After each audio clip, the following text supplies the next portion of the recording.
Esse é o Tibagi, né? Tibagi. Deixa eu pegar na madeirinha ali no fundo. Muita mata.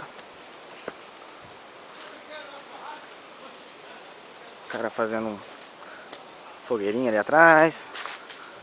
Ó. Coisa linda, hein?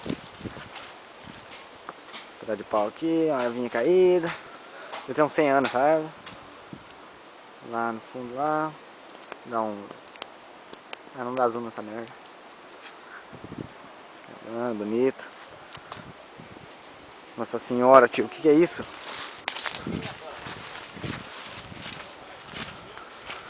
Ai, ai. Já levei um tombo, já tô com as costas doendo.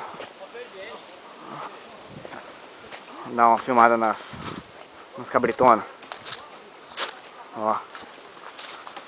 Moto do Dalton, mas não veio. O polaco, cheio de arame. Não tem arame. Ó o pão nosso.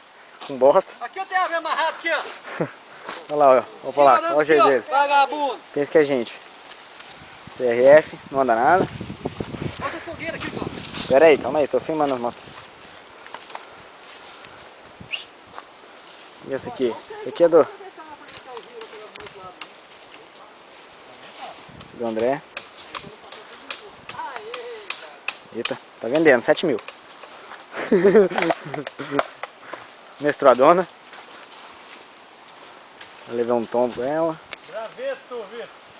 Do Ivo. Só que o Ivo não veio, é fraco. Cara amarelo, ó. Cheio de bosta. Os caras tentando fazer um foguinho.